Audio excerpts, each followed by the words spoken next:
Halo, perkenalkan nama saya Muhammad Dani Mubarok dari kelas D dengan nomor NIM D1A 023 029 dari kelompok 9. Hai, namaku Muhammad Reval Benita Caniago dari kelas D dengan NIM D1A 023 229 dari kelompok 9. Halo semuanya, perkenalkan nama aku Aura Daudatul Mebutara dari kelas D dengan NIM D1A 023 178. Aku dari kelompok 9. Di sini aku akan membahas materi tentang dinamika dan tantangan Pancasila di era milenial yang terkandung pada sila kedua. Bagaimana selengkapnya? Yuk ikutin.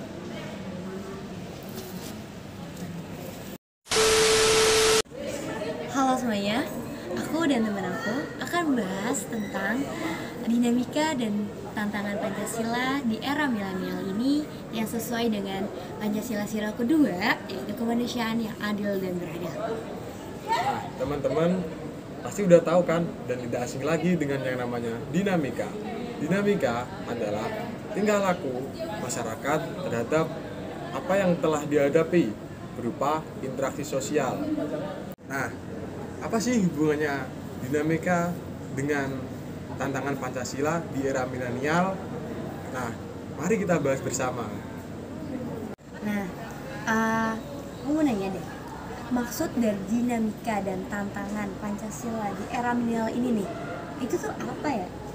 Nah, kita tahu sendiri kan bahwa Pancasila itu merupakan sebuah ideologi negara, khususnya negara Indonesia yang mengalami dinamika dan perubahan-perubahan sosial, khususnya di bidang globalisasi maupun perubahan pada teknologi yang semakin berkembang pada masa-masa sekarang yang mungkin dari generasi anak-anak bangsa kita itu mengalami kayak kurangnya kesadaran gitu atas rasa kemanusiaan dan adabnya sama orang yang lebih tua gitu.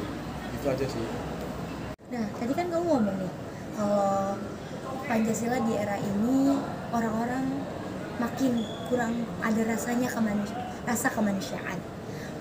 Kamu bisa nggak ngasih contoh gimana sih rasa kemanusiaan itu kok bisa nggak ada gitu?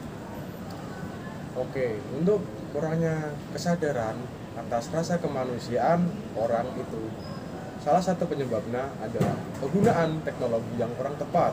Kenapa begitu? Karena penggunaan teknologi yang tidak tepat akan membuat setiap orang, setiap individu itu akan semakin menggantungkan gitu. Kurang lebihnya bermalas-malasan ketika kita ingin berbicara sama orang tersebut tidak memiliki sebuah interaksi. Ini merupakan sebuah video ilustrasi mengenai dampak penggunaan teknologi yang kurang tepat.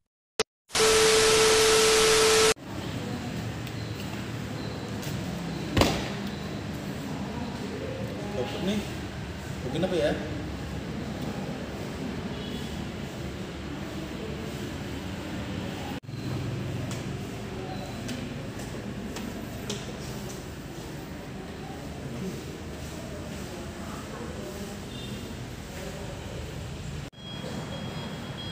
Duh, kayaknya beras habis deh.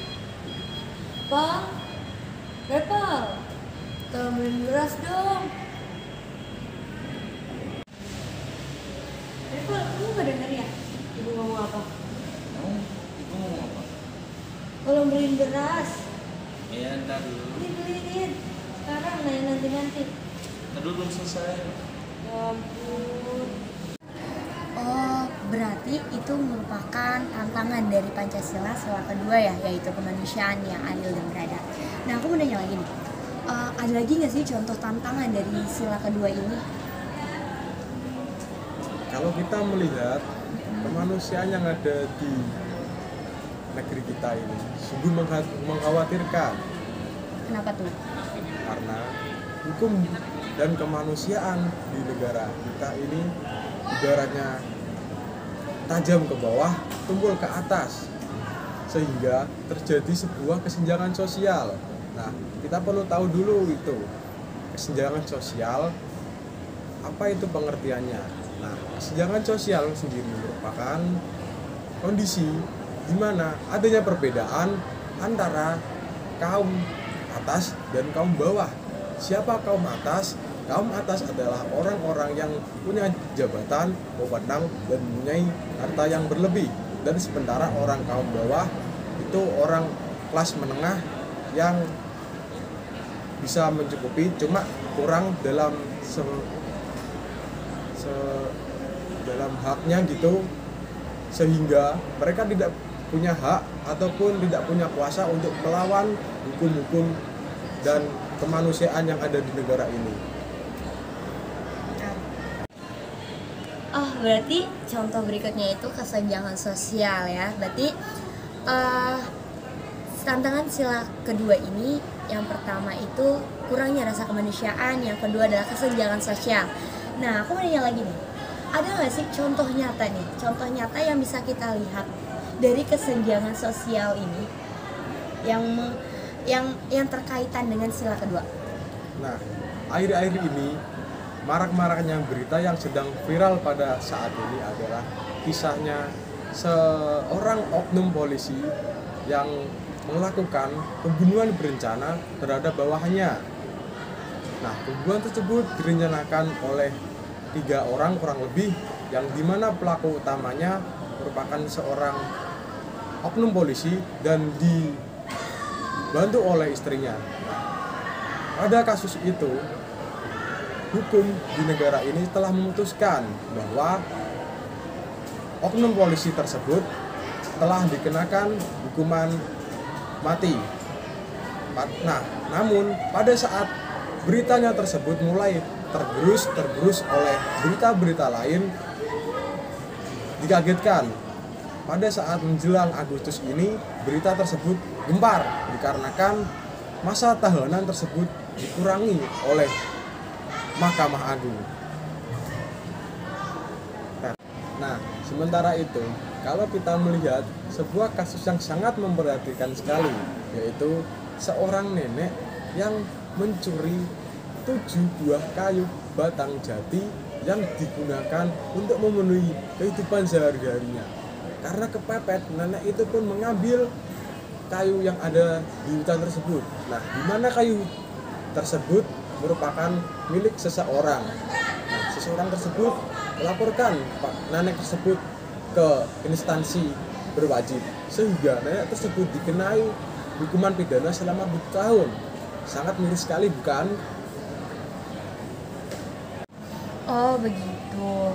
Jadi 2 kasus ini merupakan sebuah bukti nyata bahwa adanya kesenjangan sosial di era sekarang ini yang masih berkaitan dengan sila kedua, yaitu kemanusiaan yang adil dan beradab. Nah, benar sekali tuh, hukum di negara ini dan kemanusiaannya itu mengalami kesenjangan. Nah, kesenjangannya itu apa? Masyarakat yang ada di kelas atas itu bisa membeli sebuah kemanusiaan daripada kelas ke bawah yang hanya bisa terdiam ketika kemanusiaannya itu atau hak asasinya itu dibungkam oleh kelas atas. Nah, tadi kan kita udah bahas tentang sebab akibat dari tantangan dan dinamika Pancasila di era milenial ini yang sesuai dengan sila kedua. Nah, sekarang kita pengen tahu cara menghadapinya gimana sih? Untuk cara menghadapi permasalahan kemanusiaan yang ada di negara kita ini, tentu saja kita melakukan inklusivitas. Nah, apa tuh inklusivitas? Yaitu berupa tindakan mengajak atau merangkul orang-orang yang kesadarannya kurang, seperti kita mensosialisasikan tentang materi-materi pentingnya kemanusiaan terhadap generasi muda pada saat ini, dan juga meningkatkan partisipasi masyarakat yang ada di lingkungan sih. Untuk langkah selanjutnya yaitu penggunaan teknologi yang tepat. Nah, penggunaan teknologi itu sangat berpengaruh pada generasi saat ini. Kebanyakan orang-orang menggunakan teknologi hanya untuk semata penghiburan diri, bukan untuk sebuah pengetahuan agar mencari informasi yang bersifat mendidik agar kemanusiaan yang ada di negara kita ini semakin maju dan tidak terjadi sebuah pemudaran rasa kemanusiaan seperti tindak kekerasan maupun yang lain yang bersifat kejahatan. Kurang lebihnya begitu. Sekian dari kami kelompok 9 mengucapkan terima kasih. Assalamualaikum warahmatullahi wabarakatuh. Waalaikumsalam. Dia berarti nggak